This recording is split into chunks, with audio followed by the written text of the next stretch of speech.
सभी साथियों को प्रेम भरी नमस्कार। साथियों, जैसा कि योगी कथामृत का हमारा स्वाध्याय चल रहा है, तो आज हम पहुंचे हैं उसके 47वें अध्याय में, जिसका शीर्षक है मेरी पश्चिम वापसी। जबकि अब हम जानते हैं, पिछले अध्यायों के दौरान हमने जाना कि योगानंद जी जो है वह भारत वापस आए हुए हैं अपने गुरु साहब की महासमाधि के कारण। तो उसके बाद अब वो फिर वापस अमेरिका जा रहे हैं। तो अमेरिका जाते वक्त वो रास्ते में रुकते हैं इंग्लैंड में, लंदन में।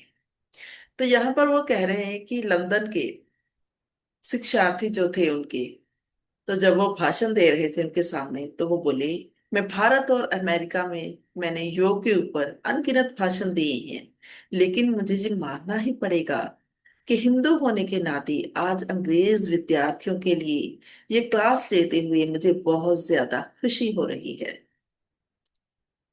और साथ ही वो कहते हैं कि कभी भी कोई राजनीतिक उथल पुथल हमारी योग शांति को भंग करने में कामयाब नहीं हो सके। आगे कहते हैं कि भारत मेरे लिए अब एक सुंदर याद बन के रह गया था। ये बात है सितंबर 1936 की, जब वो वापस साथियों भारत गए थे।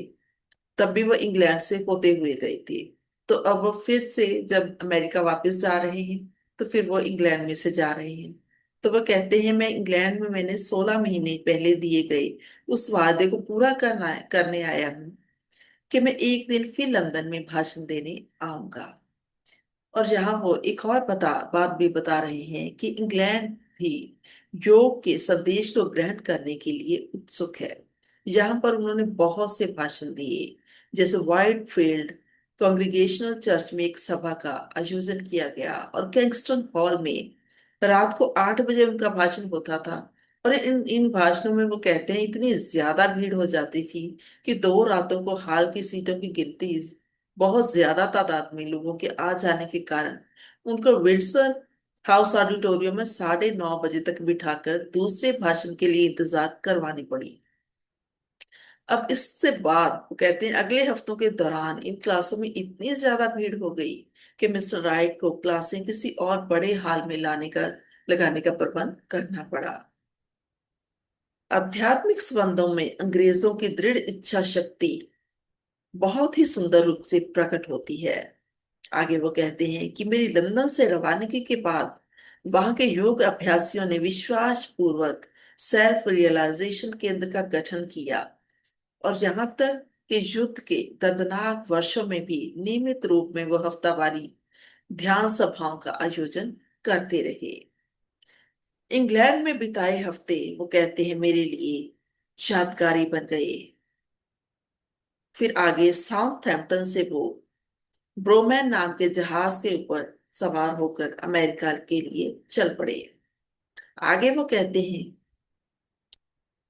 कि प्राचीन देशों की धरती के ऊपर बहुत ही मुसीबतों से जूझते हुए हमारी जो फोर्ड कार थी उनकी, वो कुछ ढीली तो जरूर हो गई थी, लेकिन अब भी उसमें इतनी ताकत थी कि वो हमें पूरे अमेरिका महाद्वीप को पार करके कैलिफोर्निया ले जाने के लिए चल पड़ी।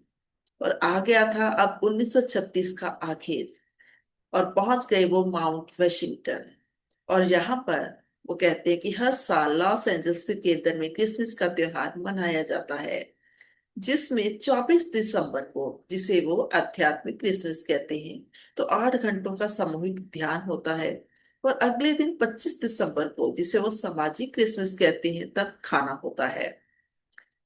अब वो कहते हैं कि 3 विश्व यात्रियों के वापस आने की वजह से उनका स्वागत करने के लिए दूर नजदीक से आए हुए अनगिनत दोस्तों और शागिर्दों की हाजिरी ने इस वर्ष के त्योहार की रौनक को और भी ज्यादा बढ़ा दिया था। और क्रिसमस के खाने में 15,000 मील दूर से लाई गई कुछ खास चीजें भी शामिल थी, जैसे कश्मीर की गुच्छी मशरूम, डिब्बा बंद रसगुल्ले, आम का रस पापड़, आइसक्रीम को सुगंधित करने वाले केवड़े के फूलों का तेल। शाम को वो कहती है सभी एक विशाल जगमगाते क्रिसमस पेड़ के चारों तरफ इकट्ठे होकर बैठ गए।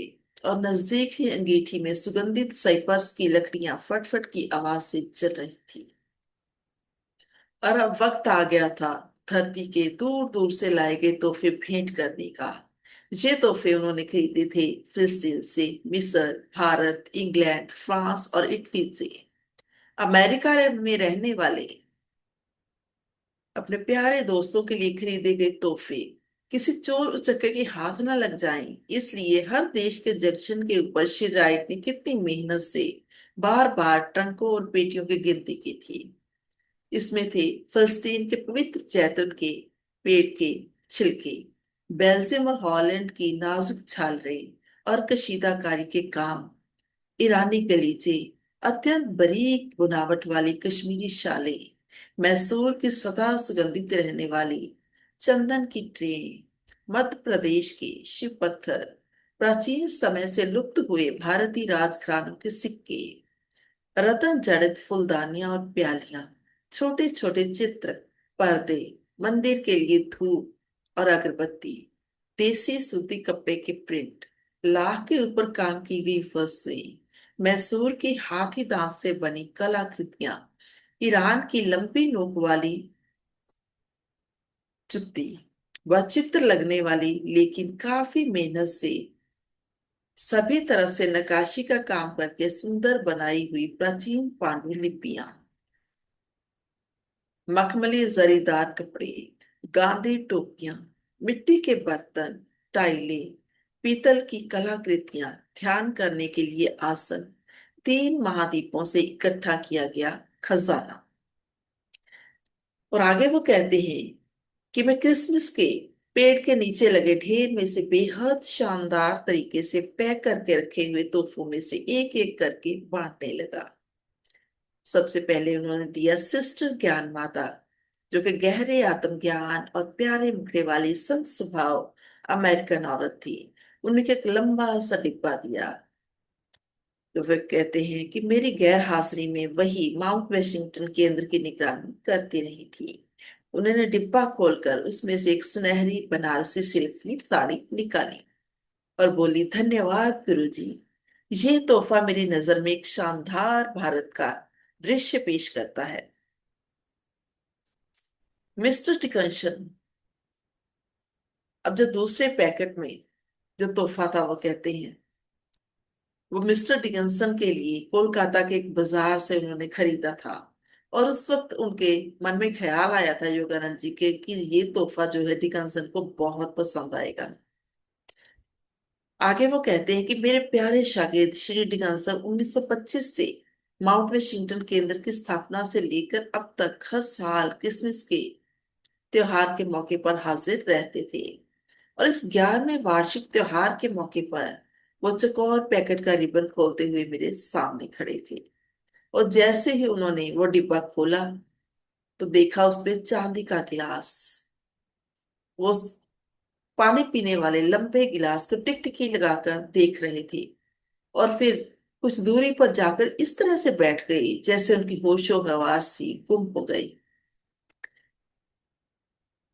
आगे योगानंद जी कहते हैं कि मैं अपनी शांता क्लॉज की भूमिका दोबारा से फिर शुरू करने से पहले उनकी तरफ देखकर मुस्कुराया। अब सभी तोहफों के दातार उस परम दाती के चरणों में भावपूर्ण प्रार्थना करने के बाद उस शाम का फंक्शन खत्म हुआ। और उसके बाद वो देर तक सभी मिलकर क्रिसमस के गीत गाते रहे। फिर कुछ दिन बाद योगानंद जी कहते हैं मैं और डिगिंसन बैठे आपस में बातचीत कर रहे थे। तो डिकंसन बोले, गुरुदेव, चांदी के गिलास के लिए मेरा दिल से धन्यवाद कबूल कीजिए। क्रिसमस की उस रात को आपका धन्यवाद करने के लिए मुझे शब्द नहीं मिल रहे थे। तो योगानंद जी बोले, मैंने वो गिलास खास तौर पर आपके लिए खरीदा था। तो डिकंसन ने कहा, मैं उस गिलास की 43 वर्षों से इंतजार करता आ रहा था। ये एक लंबी कहानी है जो मैंने अभी तक सबसे छिपा कर रखी है। और फिर उन्होंने वो कहानी बतानी शुरू की कि ये घटना है नेब्रास्का रियासत के छोटे से शहर की, जहां पर मेरे बड़े भाई ने एक दिन खेल खेल में मुझे एक 15 फुट गहरे तालाब में धक्का दे दिया। उस वक्त डिकंसन कहते हैं मेरी जो आयु है सिर्फ 5 वर्ष की थी और मैं पानी में डूबकर मर जाता। लेकिन जब मैं दूसरी बार पानी के नीचे से ऊपर आया तो उस वक्त मेरे सामने आकाश में एक बहुरंगी चकाचौंध करने वाली रोशनी प्रकट हुई। उस रोशनी के बीच में मुझे एक व्यक्ति की शक्ल दिखाई दी। उस व्यक्ति की आंखें शांत और चेहरे के ऊपर बहुत ही सुंदर मुस्कुराहट थी, भरोसा दिलाने वाली। और आगे वो कहते हैं कि जब तीसरी बार मेरा शरीर फिर से पानी में नीचे जाने लगा तो मेरे भाई के एक दोस्त ने नजदीक ही एक पेड़ खड़ा था, लंबे पतले बेंत का। तो उसकी जो टहनी थी वो नीचे को झुका दी, जिससे मेरी उंगलियां पेड़ को पकड़ने में कामयाब हो गई। फिर उन लड़कों ने मुझे बाहर निकालकर डॉक्टरी सहायता दी। और आगे डिकांसन कहते हैं कि इस घटना से 12 वर्ष बाद जब मैं 17 वर्षों का हुआ तो एक दिन मैं अपनी माँ के साथ शिकागो गया। ये बात थी सितंबर 1893 की। तब वहां पर प्रसिद्ध विश्व धर्म सम्मेलन का समागम चल रहा था। मैं और मेरी माँ शिकागो की एक मुख्य सड़क के ऊपर पैदल चले जा रहे थे। उसी तरह की चकाचौंध करने वाली रोशनी मेरी आंखों के सामने फिर से चमकी। हमसे कुछ ही कदमों के फासले पर वो व्यक्ति मुझे आराम से टहलता दिखाई दिया, जिसने मुझे कई वर्षों पहले तालाब में डूबते समय दर्शन दिए थे। वो व्यक्ति एक विशाल सभागृह के पास जाकर उसके दरवाजे में जाकर अदृश्य हो गया। और डिकंसन कहते हैं कि मैंने वहां पर चीखते हुए कहा कि माँ, ये वही व्यक्ति है जो मेरे तालाब में डूबने के वक्त मेरे सामने प्रकट हुआ था। और फिर वो कहते हैं कि मैं और मेरी माँ तुरंत सभागृह के अंदर चले गए और देखा कि वो व्यक्ति मंच के ऊपर बैठा हुआ था। और थोड़ी ही देर में उन्हें पता चला कि वो थे भारत के स्वामी विवेकानंद। यह वो कहते हैं कि उन्होंने आत्मा को झंझोर देने वाला भाषण दिया। और भाषण खत्म होने के बाद मैं उनसे मिलने गया और मुझे देखते ही वो इस तरह से मुस्कुराए कि जैसे वो मेरे बहुत पुराने मित्र हो। तब डिकंसन कहते हैं कि मेरी उम्र इतनी छोटी थी कि मैं अपनी भावनाओं को शब्दों में ठीक ठीक प्रकट नहीं कर सकता था, लेकिन फिर भी मन ही मन में ये उम्मीद कर रहा था कि वो मेरे गुरु बन जाएं। और जैसे ही मैंने ये बात, वो कहते हैं, अपने मन में सोची तो उन्होंने वो बात बूझ ली थी। वो जान गए थे। और वो बोले, नहीं बेटा, मैं तुम्हारा गुरु नहीं हूँ। तुम्हारे गुरु बाद में आएंगे जो तुम्हें एक चांदी का गिलास देंगे। और फिर वो बोले, जितने आशीर्वाद तुम अब ग्रहण करने के योग्य हो वो उससे कहीं ज्यादा आशीर्वादों से तुम्हारी झोली भर देंगे। और आगे डिकांसन ने कहा कि थोड़े ही दिनों बाद मैं फिर शिकागो से वापस आ गया। और उसके बाद मुझे फिर कभी उस महान विवेकानंद के दर्शन नहीं हुए, लेकिन उनके मुख से निकला हुआ एक एक शब्द मेरी अंतरात्मा की ऊपर अमिट रूप में जैसे उकर गया था। वर्षों पर वर्ष बीतते चले गए, कोई गुरु नहीं आए। तो 1925 की एक रात को मैं बहुत व्याकुलता से प्रार्थना की मैंने कि परमात्मा, आप मेरे गुरु को भेजो। तो कुछ घंटों बाद कानों में पड़ते मधुर संगीत से मेरी नींद खुल गई। फिर बांसुरी और सांस लेकर वहां पर देवदूत प्रकट हो गए, जिससे कुछ समय के लिए पूरा वातावरण स्वर्गीय आनंद से भर गया। और फिर वो कहते हैं कि धीरे धीरे वो सभी अंत ध्यान हो गए। और आगे वो कहते हैं कि दूसरे दिन ही मैं यहाँ पर लॉस एंजल्स में पहली बार आपका भाषण सुनने आया था। तो मुझे पता चल गया था कि मेरी प्रार्थना का उत्तर मिल चुका है। और आगे वो कहते हैं कि 11 वर्षों से मैं आपका क्रिया योग का शागिर्द हूँ। कभी कभी मैं चांदी के गिलास के बारे में सोचा करता था और अपने मन को एक तरह से पूरा विश्वास दिला दिया था कि स्वामी विवेकानंद जी के शब्द सिर्फ शायद संकेतक थे। लेकिन वो कहते हैं क्रिसमस की उस रात को जब आपने क्रिसमस पेड़ के पास खड़ा होकर मुझे वो डिब्बा हाथ में दिया तो जिंदगी में तीसरी बार फिर से वो चकाचौंध करने वाली रोशनी चमकी। और अगले ही पल मेरी आंखें मेरे गुरु के उस तोहफे को देख रही थी जिसको विवेकानंद ने 43 वर्ष पहले ही देख लिया था, चांदी का गिलास।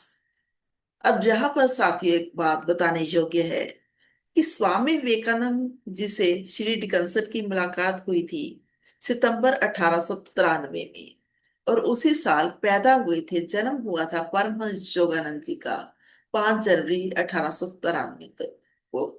तो ये बात स्पष्ट है कि विवेकानंद जी को इस बात का पहले से ज्ञान था कि योगानंद जी ने पुनः जन्म ले लिया है और वो भारत का तत्व ज्ञान सिखाने के लिए अमेरिका आएंगे।